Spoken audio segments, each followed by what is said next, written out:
শ্বশুর মশাই, তোমার তো এবার অনেক টাকার পাট বিক্রি করলেন, আর কদিন পর তো পূজা, তো তোমার বেটিক শাড়ি আর আমাকে জামা প্যান্ট কিনে দাও আজকা।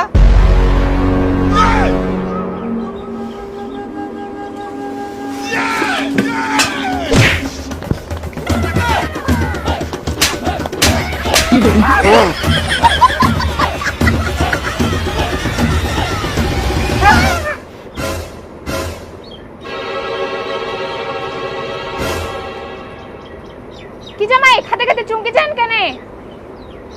না মানে সেরকম কিছু হয়নি, হঠাৎ করে মনে হয় মাথার তাল পড়ি।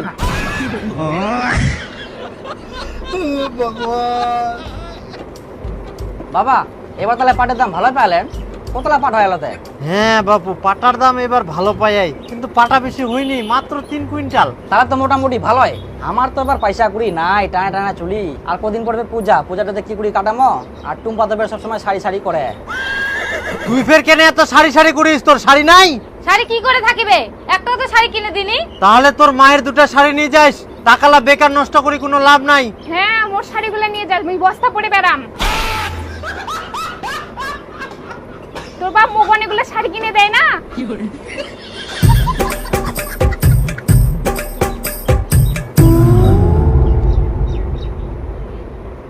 বেটিক দুটো শাড়ি দিয়ে দઉં, মোক তাহলে দুটো নতুন শাড়ি কিনে দিস।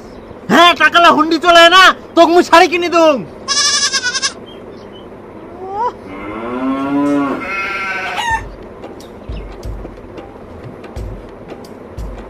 শালা না চাইতে যেমন করে, আর চাইলে যে কি করিবে, আবার চাইবা তো হবেই, না চাইলে ফের কোনা পাম। শাশুড়ি মা, তে এবার পূজার শাড়িটা রেখে নিয়ে আন। কোনা ফের নিয়ে আই, দেখাবার নি বুঝাবার নি।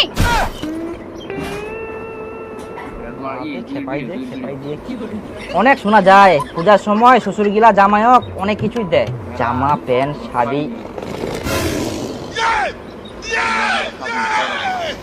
না মানে আমার তো ওগুলো আশা নাই, কিন্তু আমার যদি জামাই থাকে লয়, আমার সব কিছুই দিন হয়, জামা হোক, প্যান্ট হোক, ঘড়ি হোক, সাইকেল তো নাই, বাইক দিয়ে দিন হয়।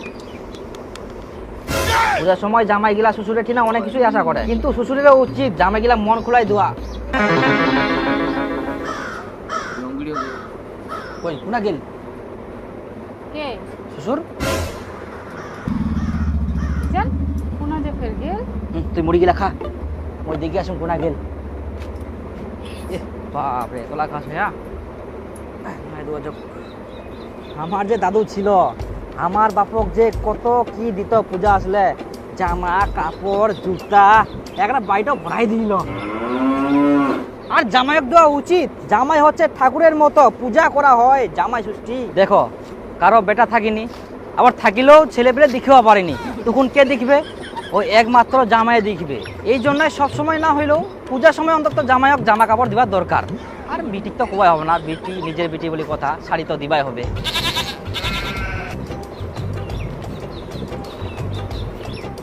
ঢুকাও ঢুকাও,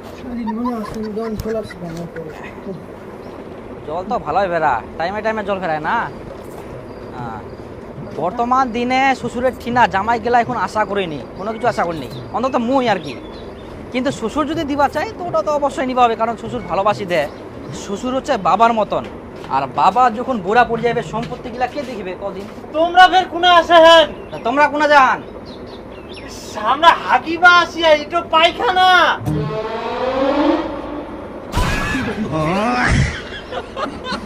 পালাও নাকি?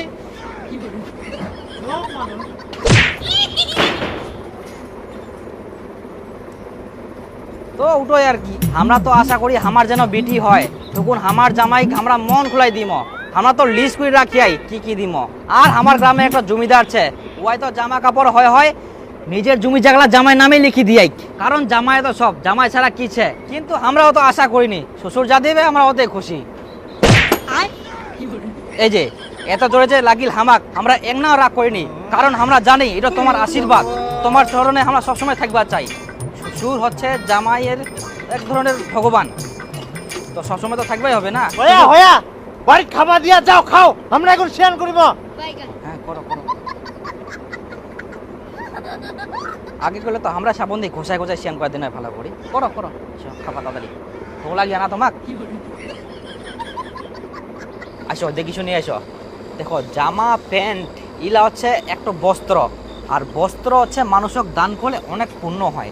আসলে কি আমার হাত টানটা নাইলে যে আমরা কত মানুষক বস্ত্র বিতরণ পূর্ণ হয়। আমার খুব ইচ্ছা বস্ত্র বিতরণ করা নিয়ে, বিশেষ করে আমার নিজের মানুষগুলা যেমন শ্বশুর শাশুড়ি এমাক বস্ত্র দিনে আমরা ঘর ভর্তি করে দিনে, বুঝলেন? এরপরাতে লোকটা খাওয়াতে কোনা গেলেন তে শ্বশুর কই বাবা? আহা, বন্ধ করো। দেখো দি মুতিতে মুতিতে লাইট মারে। হ্যাঁ আঙুলটাও ভিজে গে। ওটাই আর কি, এত যে আমার ইচ্ছা আছে বস্ত্র দান। আসলে একটা কথাটা শুনলে খুব ভালো লাগে, বস্ত্র দান। বিশেষ করে আমার এই পূজার সময় না এত বস্ত্র দান পূর্ণ হয়। হয়ে গেলে আজ দেখো পুরা যে মাইক বাজার চালু হয়ে গেল, পূজা চালু হয়ে গেলে মনে হচ্ছে টিকিস টিকিস টিকিস টিকিস। আর পূজা মাত্র 4 দিন, তো তাড়াতাড়ি জামা কাপড় না। দেখেন দেখেন দেখেন দেখেন দেখেন হাত তো ধোয়া না। তোমার অত্যাচার এলে কিছু ধোয়া যাবে না।